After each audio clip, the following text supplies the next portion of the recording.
Dios te bendiga. ¿Cómo estás?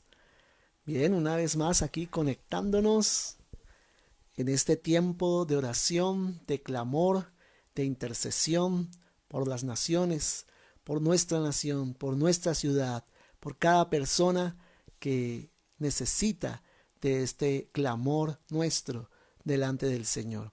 Oremos un momento a Dios y bendigamos su nombre y pongamos toda petición, como dice la palabra del Señor, con oración y ruego, pero con acción de gracias, dándole gracias a Dios porque Él es bueno. Señor, te agradecemos estar siempre tan pendiente de nosotros. Te agradecemos, Señor Jesús, siempre mirarnos como tus hijos y cuidarnos como tal, Señor, teniendo tu mano sobre nuestras vidas, sosteniéndonos por encima de toda situación, guardándonos de todo lo que el enemigo, Señor Jesús, quisiera hacer en contra nuestra, pero somos guardados por ti. Y aún somos librados, Señor oh Dios, de situaciones que ni siquiera nosotros mismos nos alcanzamos a percatar, ni siquiera alcanzamos a darnos cuenta de todas las cosas que posiblemente el enemigo busca hacer en contra nuestra. Y te agradecemos, Señor, ese cuidado tuyo sobre nosotros. Te agradecemos tu bondad, tu amor, tu misericordia, Señor Jesús. Gracias, Padre eterno. Gracias en el nombre de Jesús. Amén. Gloria a Dios. Aleluya. Bien, vamos a meditar un texto que es muy conocido por nosotros. Es Santiago. Santiago capítulo 1, versículo 1 en adelante. Es un saludo que hace allí Santiago. En el versículo 1 dice: Santiago, siervo de Dios y del Señor Jesucristo, a las 12 tribus que están en la dispersión, salud. Y es bien interesante este saludo que hace Santiago en su carta. De acuerdo a lo que conocemos de la historia, de cómo se fue copilando cada uno de los libros, estas cartas, las versiones del Evangelio, cada uno de los libros proféticos de la Biblia. Sabemos que Santiago estuvo en duda de ser introducido en el canon bíblico. Sin embargo, gracias damos al Señor que esta carta llegó a estar allí para que nosotros podamos meditar acerca de las cosas tan importantes que dicen allí con respecto a diferentes aspectos que nosotros como hijos de Dios debemos observar. Y aquí comienza él diciendo: Santiago, siervo de Dios.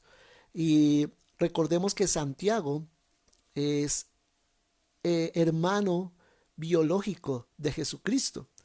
Era uno de sus hermanos, como podríamos decir en la carne, hermanos de sangre, ¿no? Y mientras Jesús estuvo sobre la tierra para sus hermanos, nosotros conocemos, de acuerdo al Evangelio, fue muy difícil para ellos admitir que Jesús era el Hijo de Dios, que Jesús era el Señor. Y ellos hasta lo obligaban, pues le insistían de darse a conocer si este era el asunto, si él realmente era el Hijo de Dios, se diera a conocer tal como él era, pero Jesús sabía cómo debía hacer las cosas de acuerdo a la dirección del Padre. Entonces encontramos a Santiago aquí después de haberse convertido al Señor, después de haber tenido su encuentro personal con Jesucristo, ya resucitado, ya ascendido.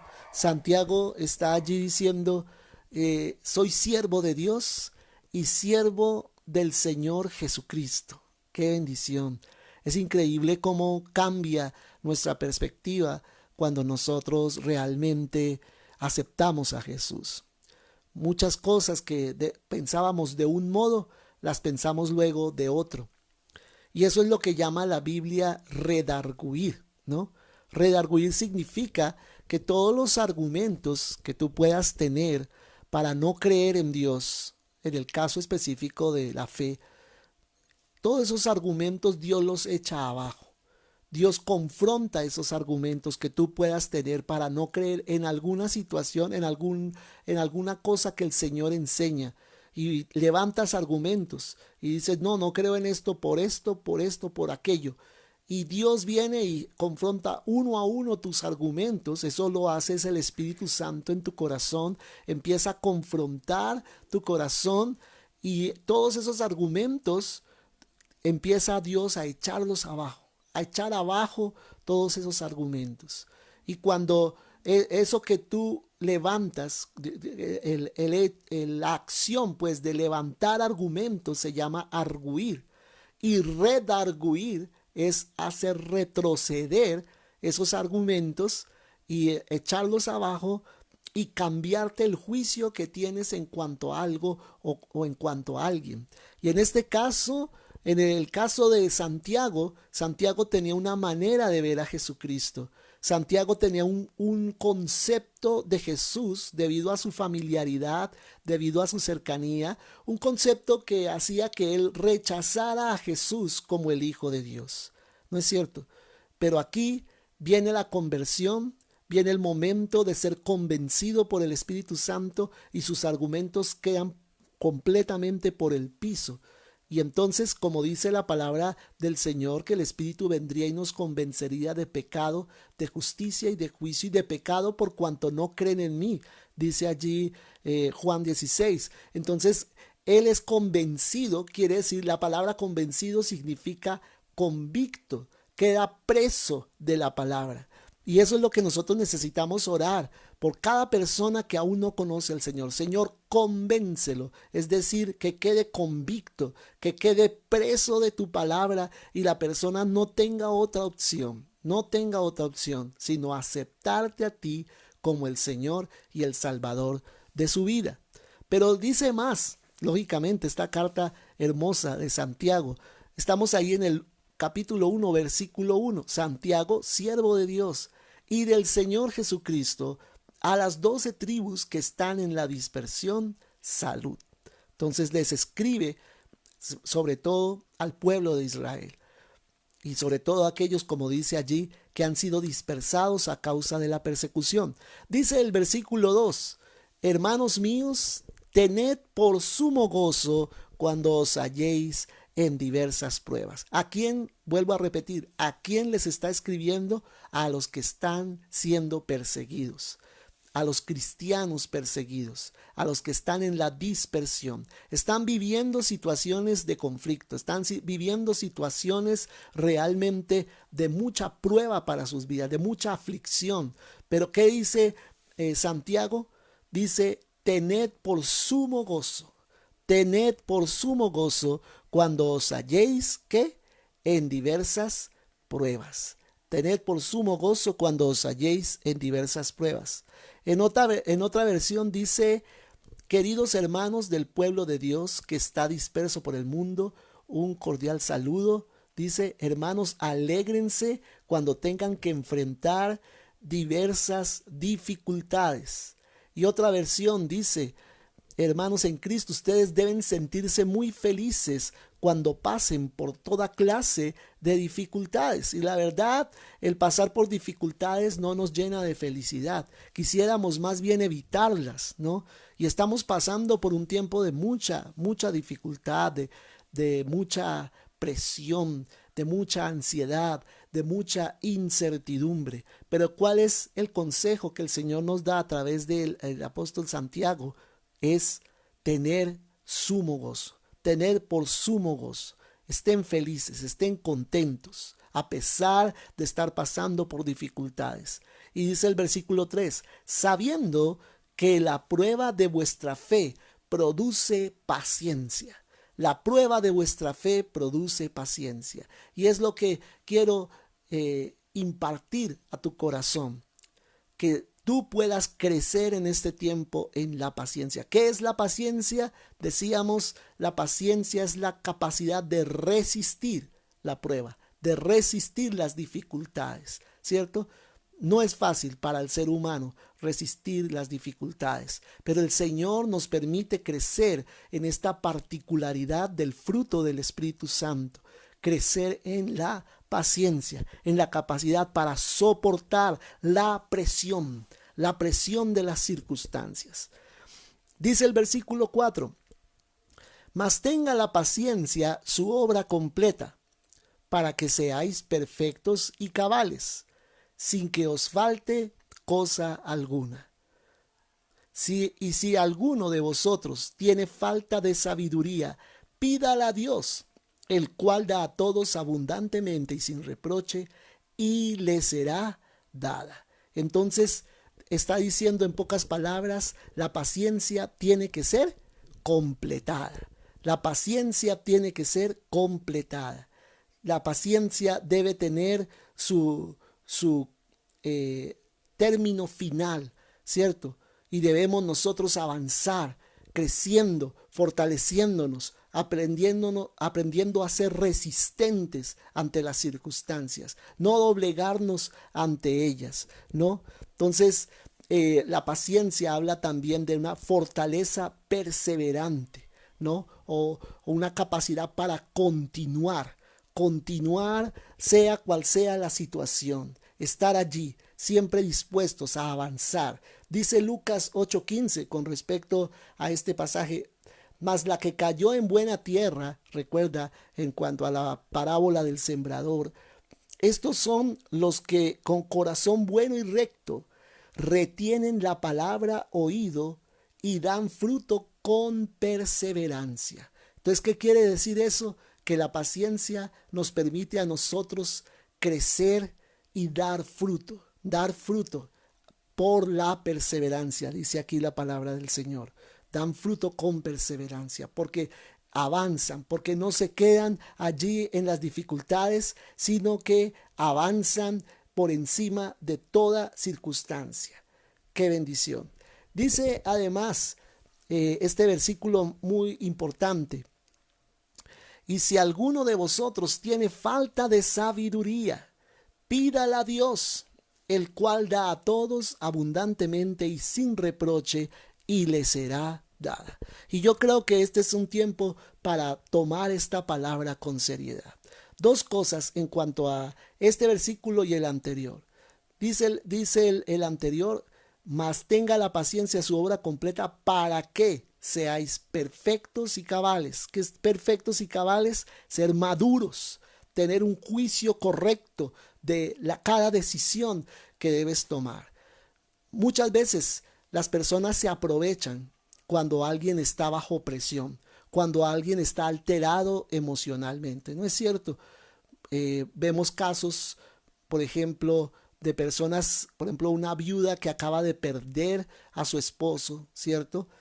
Y vemos personas aprovechadas que vienen a tratar de robarle su propiedad, por ejemplo, a robarle la casa, a embolatarla, aprovechándose de esa situación, aprovechando de esa condición emocional en la que está la persona y tratando de buscar cómo sacarla de allí y hacerla cometer errores, hacerla tomar malas decisiones. Entonces yo te doy un consejo en esta tarde.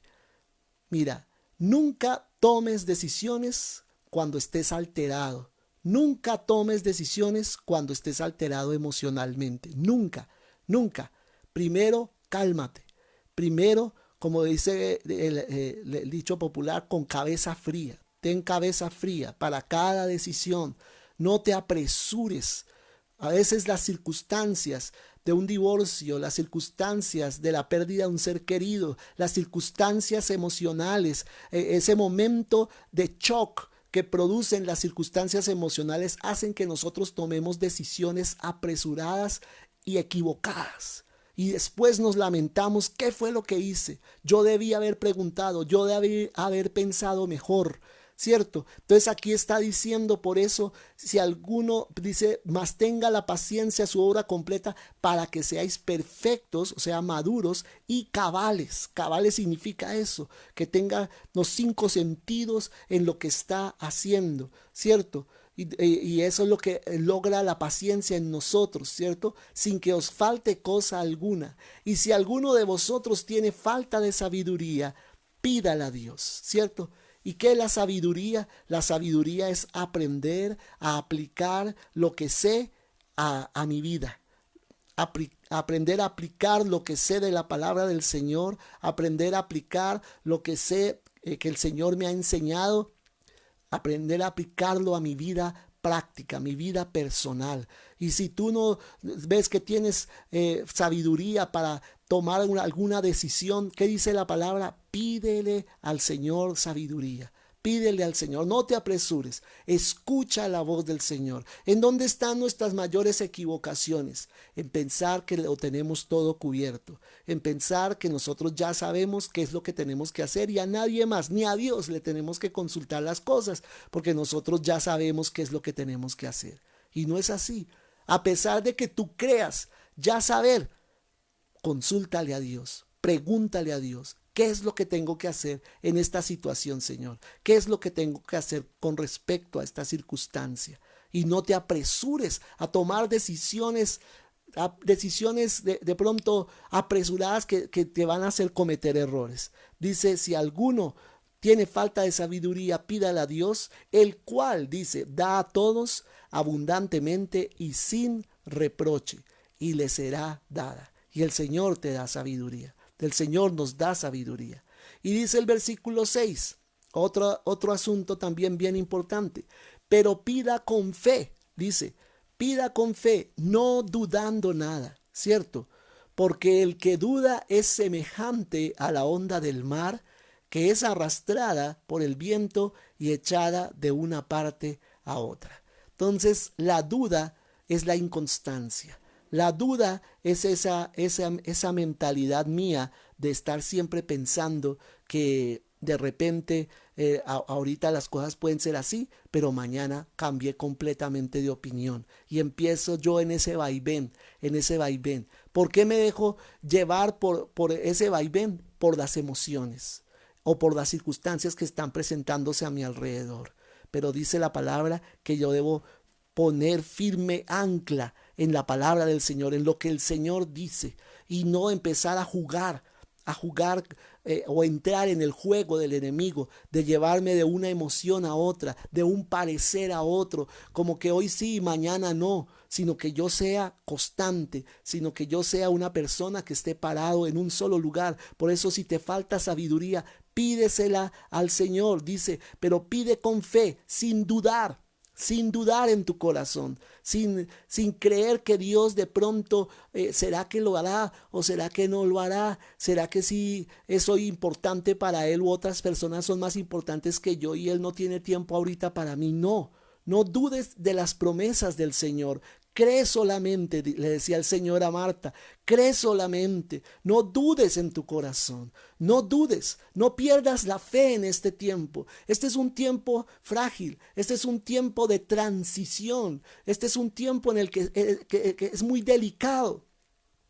Me gustaba una ilustración que ponía el pastor Andrés una vez hablando sobre esto, y él decía, muchas veces cuando tú ves que se está llevando el dinero de un banco, por ejemplo, cuando echan todo el dinero en un carro de valores, ¿cierto? Y se lo llevan de un banco a otro, o del banco a algún otro lugar, o de algún lugar al banco. En esa transferencia de fondos, en esa transferencia del dinero, ahí es el mayor peligro de que sea robado, ¿cierto? El mayor peligro en donde puede ser asaltado este carro y ser robado, ¿cierto? Entonces, los momentos de transición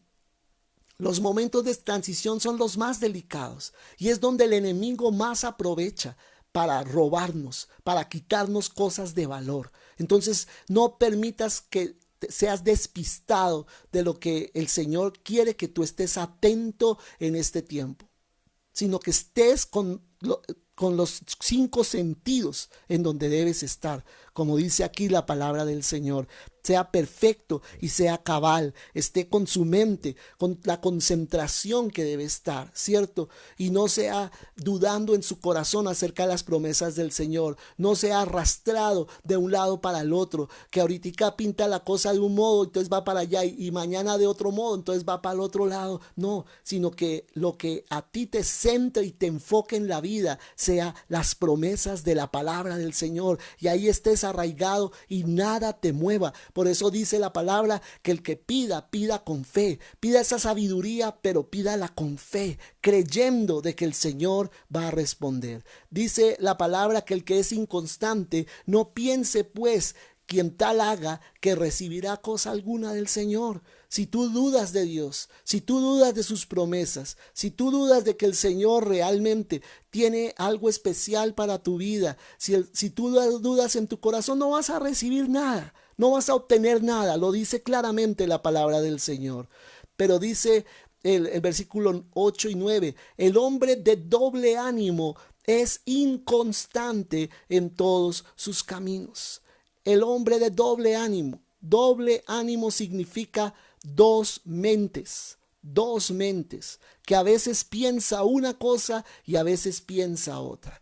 A veces le hace caso a la palabra de Dios y a veces le hace caso al vecino o al amigo, el que le está ahí susurrando al oído una cosa que va opuesta a lo que Dios le dijo. Y si tú andas entre los dos pensamientos, no vas a tener éxito en nada de lo que hagas. Por eso tú debes estar centrado en lo que Dios dice. Y muchas veces uno, por el hecho de pararse en lo que Dios dice, a veces se gana enemigos. A veces de pronto no va a estar muy de acuerdo mucha gente que te rodea, ¿cierto? Solamente por el hecho de pararte tú en lo que Dios dijo. Pero mira, yo te aconsejo, párate en lo que Dios dice. Párate en lo que Dios dice, porque no serás avergonzado. No serás avergonzado por el hecho de creer en el Señor. No vas a ser avergonzado. Vas a ser respaldado por Dios. Dios va a respaldar su palabra. Dios no te va a dejar en vergüenza. Dios te va a sacar adelante. Dios te va a levantar. ¿Por qué? Porque has confiado en Él. Has estimado que Él es quien tiene la razón. Y termina diciendo este pasaje: el hermano que es el hermano que es de humilde condición, gloríese en su exaltación, pero el que es rico en su humillación, porque él pasará como la flor de la hierba, porque cuando sale el sol con calor abrasador, la hierba se seca, su flor se cae y perece su hermosa apariencia. Así también se marchitará el rico en todas sus empresas. Se está refiriendo a la persona que pone su corazón y su confianza en sus posesiones, ¿no? Y este es un tiempo para nosotros estar, vuelvo a repetir, con nuestro corazón puesto en las promesas del Señor. No decaigas, que no decaiga tu fe. Dice aquí la palabra: el hermano que es de humilde condición, gloríese en su exaltación. Si tu condición no es de pronto de tener una opulencia, de tener muchas cosas, gloríate en tu exaltación, como dice aquí la palabra, en esa humildad, porque el humilde, dice la palabra, será exaltado. El humilde será exaltado. ¿Y será exaltado por qué? Por poner su confianza en Dios. Este no es un tiempo para poner la confianza en las cosas de este mundo. Este es un tiempo para poner la confianza en el Señor.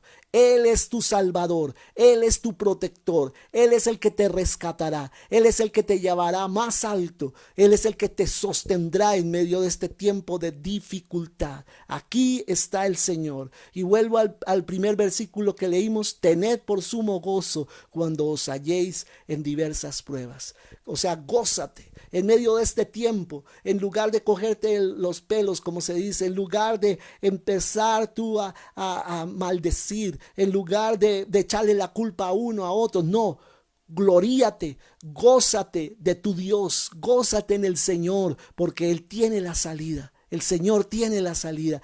Él es bueno y para siempre es su misericordia sobre los que le temen. Tú y yo le tememos, entonces vamos a experimentar su misericordia y su gracia sobre nuestras vidas. Vamos a darle gracias al Señor. Y como está diciendo esta palabra, si te falta sabiduría en este tiempo en donde hay tanta presión, en este tiempo en donde combaten las emociones, no sé qué hacer, hay incertidumbre, ¿para dónde cojo? Pide sabiduría al Señor. Apóyate de las promesas del Señor y el Señor se va a glorificar. Padre, en esta hora estamos orando, creyendo a tu palabra, creyendo, Señor, que tú no nos defraudarás, que todo, Señor, lo que has prometido, así será, porque tú no eres un hombre para que mienta, ni un hijo de hombre para que se arrepienta. Toda tu palabra es verdad. Toda tu escritura es cierta. Y si tú, Señor, has declarado promesas a nuestras vidas, Señor, esta tarde nos afirmamos en esas promesas. Creemos a tu palabra, creemos a tus promesas y nos aventuramos, Señor, oh Dios, a este camino de fe, a ir adelante, Señor, oh Dios, a pesar de que no veamos muchas cosas, a pesar, Señor, oh Dios, de que sea incierto el camino que estamos por caminar, Señor, decidimos en esta tarde creerte a ti y saber, Señor, que tú nos llevas de la mano, tú nos llevas de la mano hasta llevarnos al otro lado, Señor. Gracias, Padre. Todo en ti está asegurado. Nuestra familia, nuestras posesiones, nuestra salud. Todo está, Señor, en tus manos y sabemos que nada, Señor, nadie ni nada, Señor, puede quitar esto de tus manos, Señor. Tú, Señor, oh Dios, nos defiendes, tú nos rodeas, tú nos sostienes y vamos adelante en tu nombre, Señor, creyendo a lo que tú nos has prometido. Gracias, Señor. Gracias por darnos esta tarde esta confianza. Nosotros te creemos y nosotros te glorificamos y te damos gracias por sostenernos. En el nombre de Jesús. Amén y amén. Mi hermano, mi hermana, adelante con el Señor. Su palabra es verdad. Las promesas del Señor son en Él sí y en Él amén.